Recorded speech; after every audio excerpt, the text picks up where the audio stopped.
He didn't recognize the voice. It's Flash. I agree with the frequency. No issues with that. But I think we have the meeting to the voting members only, and I mirror everything Nate said. Over. Okay. This is Tom.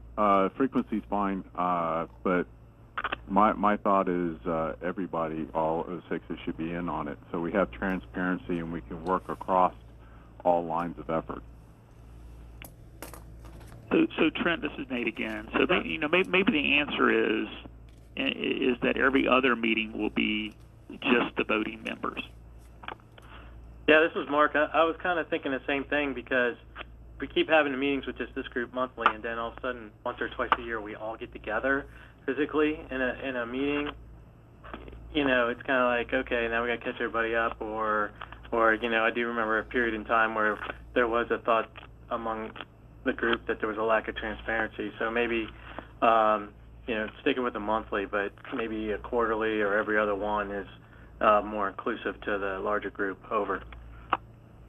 This is Tom. I'm okay with that. Okay.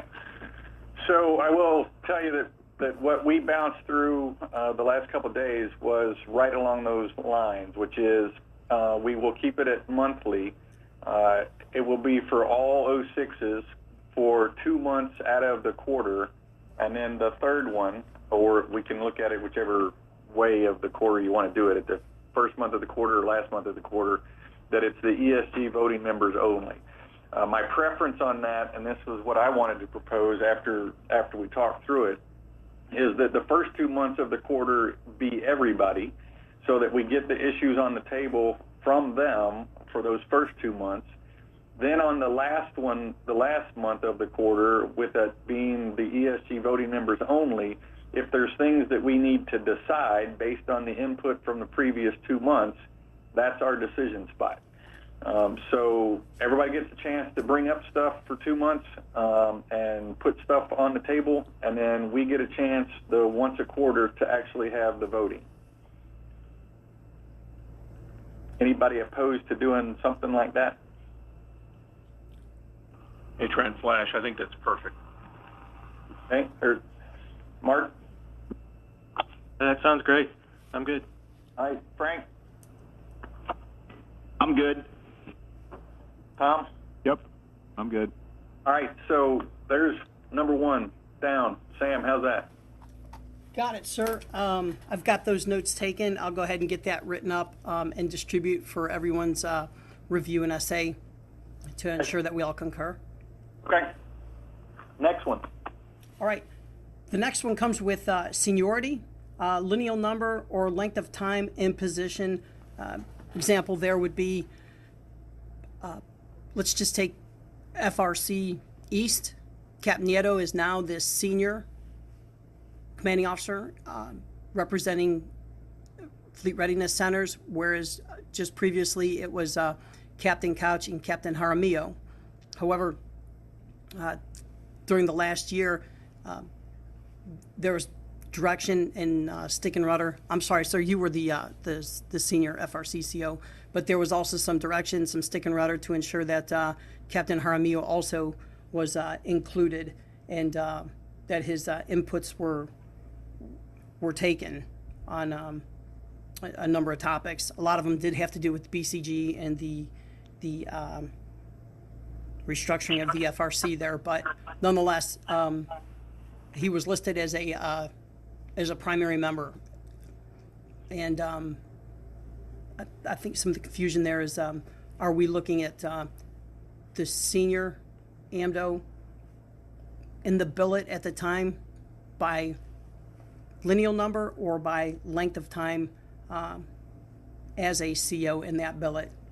And I believe Captain Jaramillo, when he took over as commanding officer prior to Captain Couch. However, yourself, you were at Southeast there the entire time. So just some clarity there. It sounds like we've gotten into some kind of personality thing. Nate, I would say it doesn't sound like it. It's exactly what it was. So, I mean, Sam was very politically correct in how he described that, but the reality is it was 100% personality driven, and it wasn't just at the FRCs, it happened at OpNav as well. So what we want to try to do is just end that shit. Which way do we want it to be? And we'll either clarify it here. I think this is Article 3, which is page 2, Section 1A or A1, on which way it is. And I honestly don't care. So this was one, just so you know, everybody that did provide a comment had this one. So it's not like this was only a one-off. Everybody that provided something had this as an issue. So Mark, this is where I wanted to address why you got added in late, is because the one perception was it was the senior person in the position. Some other perceptions was no, it's the senior person in that function by lineal number.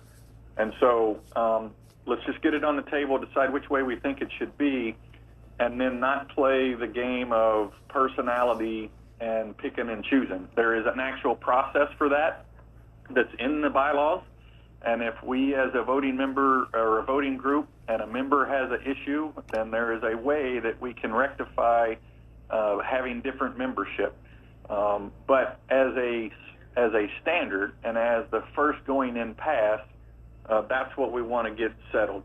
And do we believe that it's the senior by lineal number within a certain job arena, or is it the senior person in time in that job arena? And so that's what's on the table, I think. Sounds like an FRC thing. Nate doesn't have an opinion, other than I just say it's kind of screwy to. I think it would be senior and lineal number in that function. Okay. But that's just my opinion.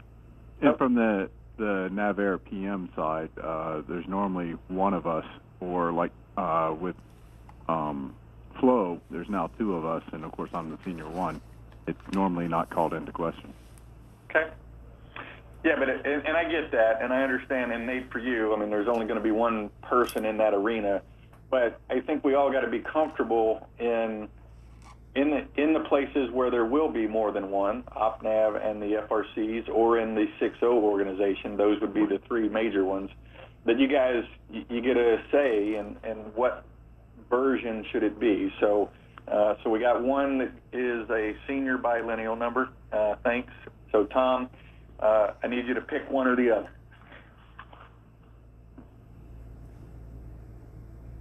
Just for simplicity, senior bilineal. Okay.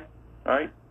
Hey, Trent, this is Mark. So just to keep it really simple and to keep it self-explanatory, and then also not get into because a lot of these, we're in this cycle where you got two or three slated at the same time, so you got guys potentially going into command pretty close, and then you're figuring out how many months has this guy been the CO.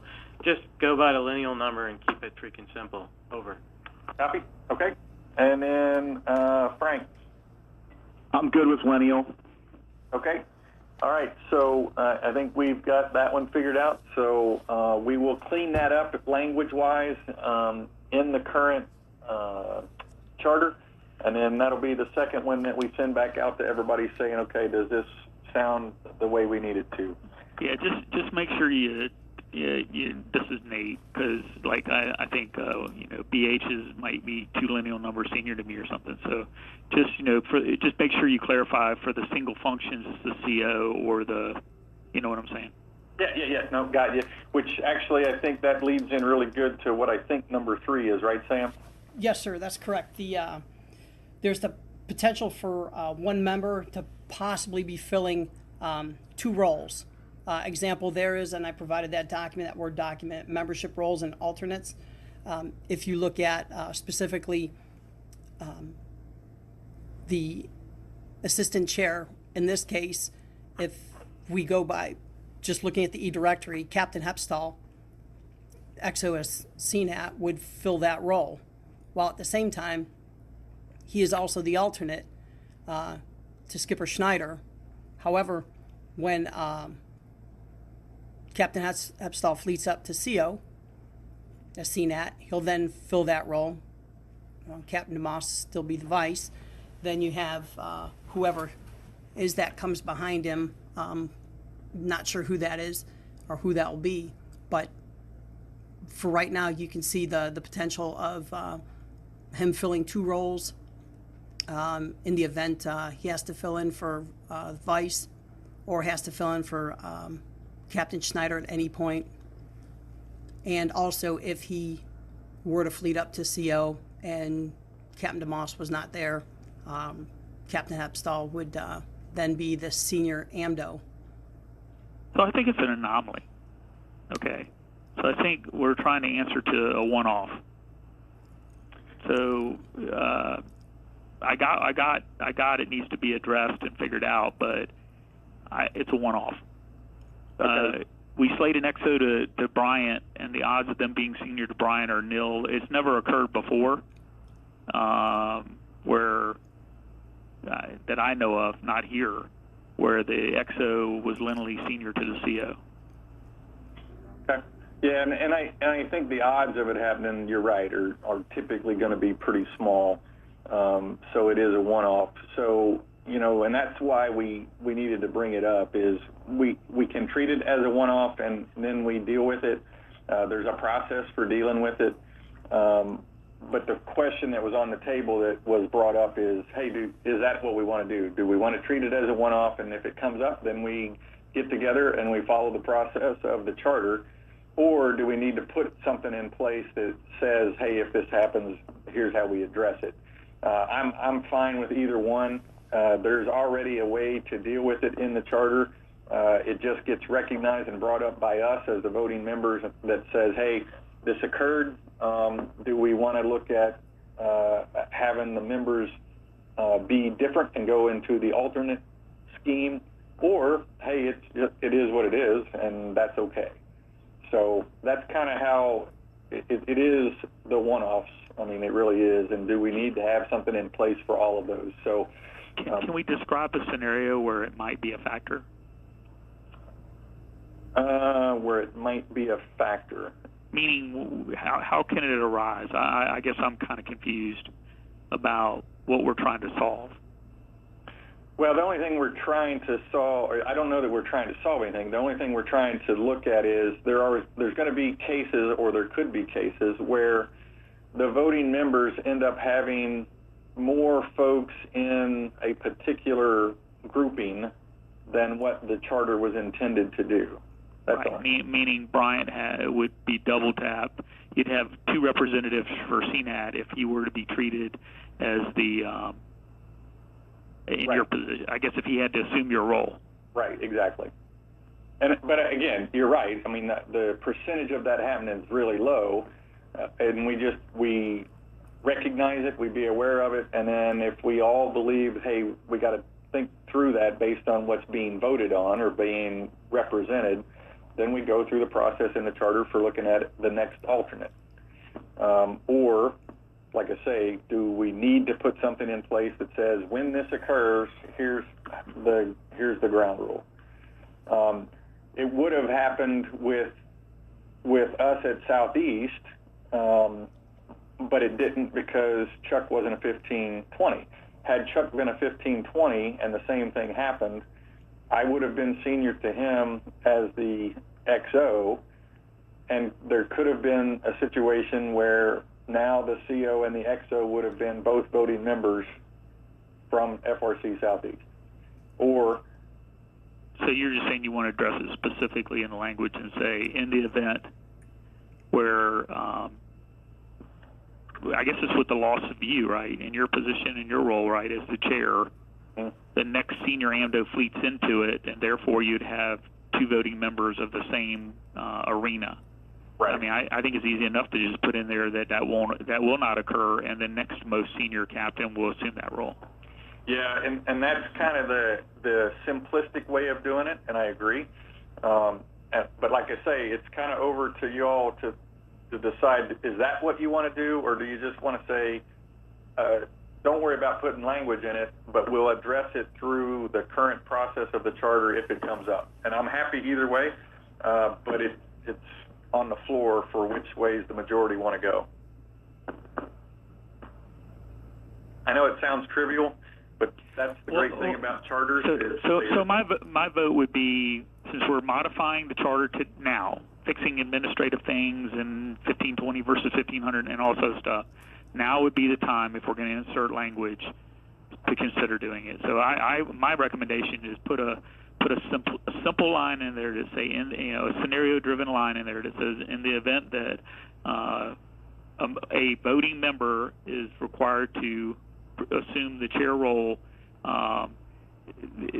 you can't have two individuals from the same community, same arena voting in the process, and that the next senior captain therefore would assume that role. And then I think you've just solved it. And if that doesn't work, then you can have a vote during one of our voting meetings to do something different, right? Right. So to me, it would be a two-liner to address it up front, because I never even gave it a second thought. But obviously, somebody's put a lot of brain power into that to come up with that scenario. But I mean, it exists right here, right? Yep. And I go, well, would you want 2 CNAT votes? I would say the answer is no. Okay. All right. So that's one for putting language in the charter to alleviate the situation. Anybody else? Is Flash, I agree with Nate. Over. Okay. This is Frank. I concur. Okay. This is Mark. I'm good. All right. Tom, I'm good. All right, easy one. So we'll write that language up and put it in a document for everybody to look at to make sure they're good with the language. So, yeah, so Nate, I mean, I agree. Again, the odds of it happening pretty slim, but the easy way to do it is just put a couple lines in there and be over it. All right, so that, I think, Sam, is everything that we had that were major topics. Yes, sir. That's correct. All right, did anybody else that didn't submit find something that they want to bring up or talk about now, or even if you already did submit something, if you found something else? I was just going to give the admin stuff to Sam separately, just Yeah, a couple little, misspellings here and there or whatever, nothing major from me. Yeah, I mean, we tried to spell FRC right as many times as we could. Well, you could do hunt, you could do find and replace too there, Trent. It'd be all good. I knew there was a PowerPoint ranger and a Word document guy in here. All right, so anybody? Vice, Yeah. This is KB. Yeah, the only other thing that, and Captain Dahl kind of alluded to it, was the AMDO PM. Do we include the DCMAs as, do we constitute them as PMs, or basically I guess we're saying no? Okay. That's so a good Captain one. McCurdy's up there at DCMA. I mean, you have the potential. We had Captain Berghard at whatever, 290 or 299, whichever one. So we have the potential for multiple PMs. It's not typical, but certainly DCMA is a major one for us. And again, if that was taken into consideration or not. Over.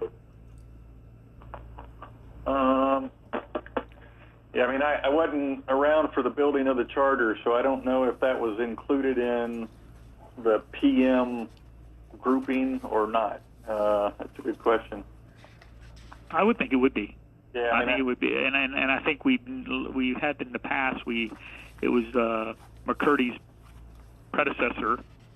I want to say it was an ESC member or an ESG member, right? Right. So I think it is the senior PM, and DCMAs are included.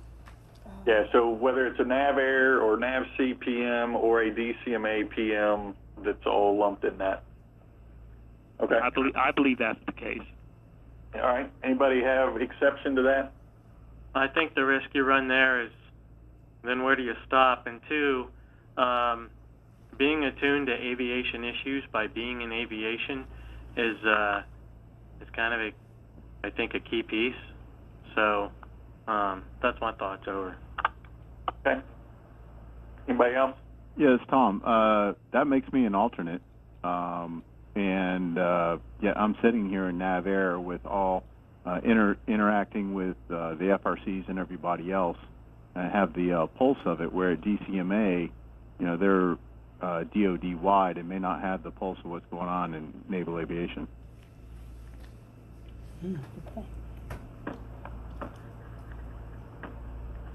So does that language need to be put in here to say, you know, where the members are decided from as clarification?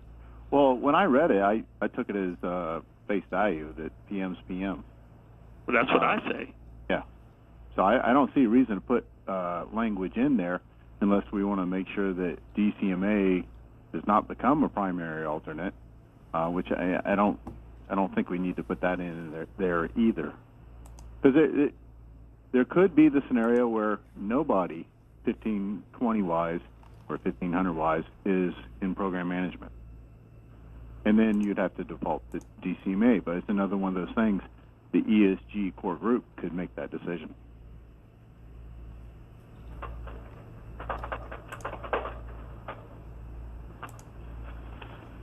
What if we labeled it Senior AMDO PMA, and then if that situation came up where you had no PMA that was a 1520, then that group at that time will have to make a decision on what to do. Over.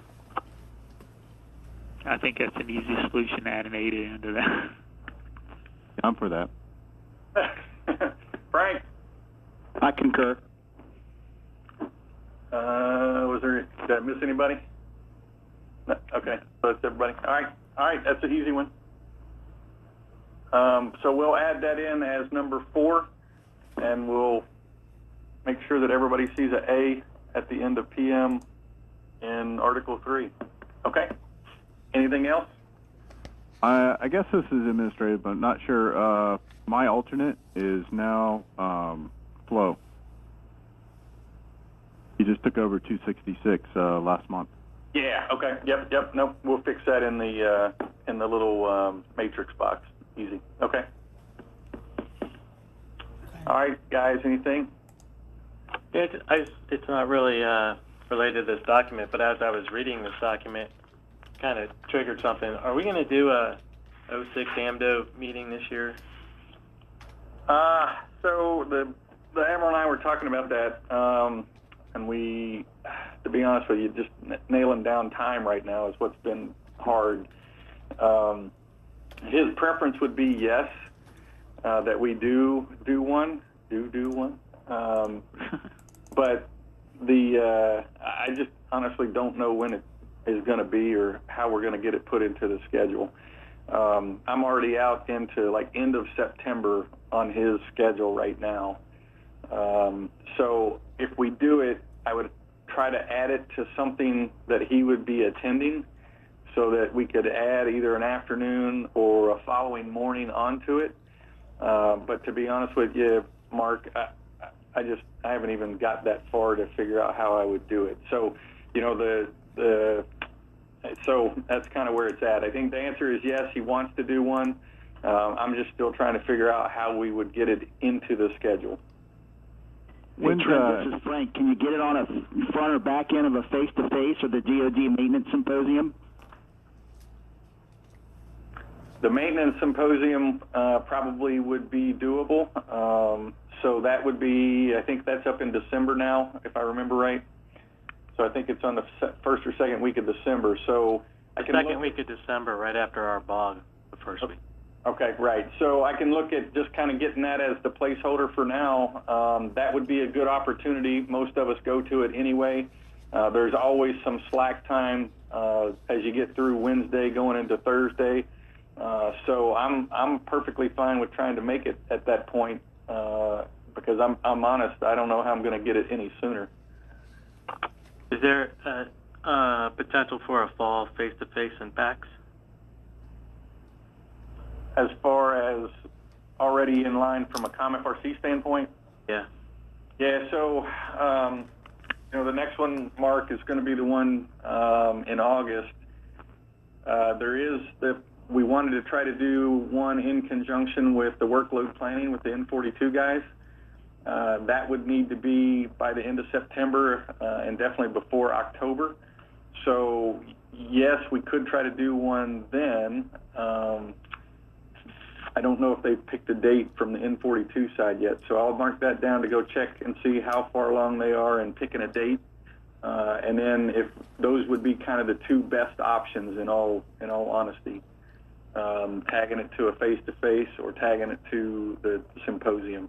Gotcha. I was thinking past the fiscal year mark, but okay, no, I gotcha. It might be the maintenance symposium, even though it's in a freaking awkward place this year.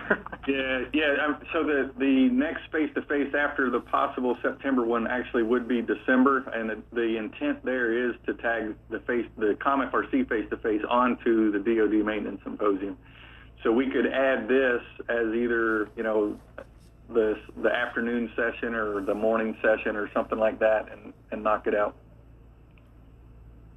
But I'll also look at the September one to see what if they've decided on dates yet from the N42 side. Okay, thanks. Yep.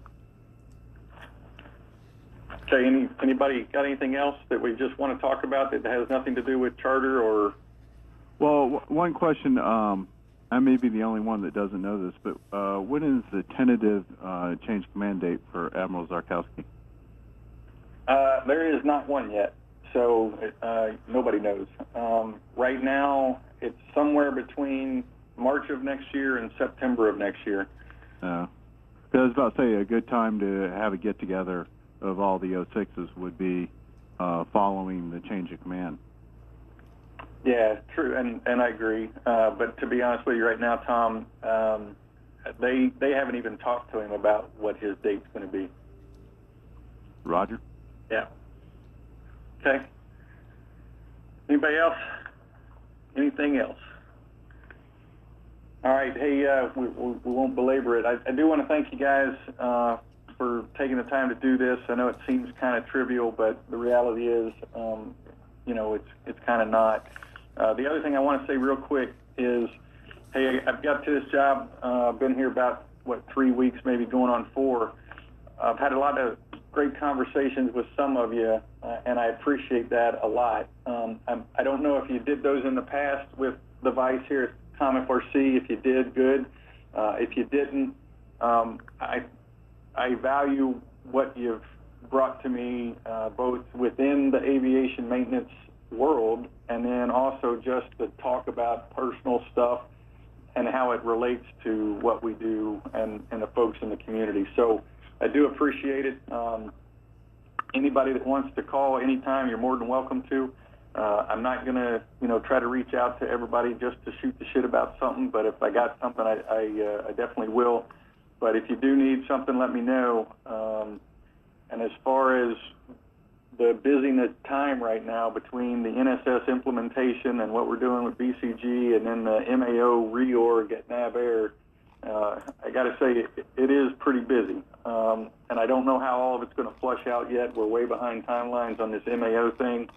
And it is going to change kind of the construct, not only within NAVAIR, but I have a feeling it will end up driving some change within the NAE as well. So we'll see where that goes. And then obviously the NSS piece is already causing change in a lot of places, as you know. So we'll see how those two marry up with each other, and we'll try to keep the comms open as best we can. I'm going to try not to put a bunch of drama into the system by giving you updates that are half-baked. I would prefer to give you kind of things that have been solidified pretty good, and it's the 99% solution. So that's why I haven't sent out a lot of information on what the two things are doing. But as I get them, especially with this new MAO, I'll shoot out what some of the org structures are going to look like once we get leadership here to agree that we've got to about a 95% solution. So if that's fair, I'm going to kind of hold off until we get to that point. So that's kind of my closing comments, unless somebody's got something for me. Okay, appreciate it. Appreciate the time. Sam, you and I'll get together. We'll get something hashed out and then send out to this set of voting members. Yes, sir. No problem.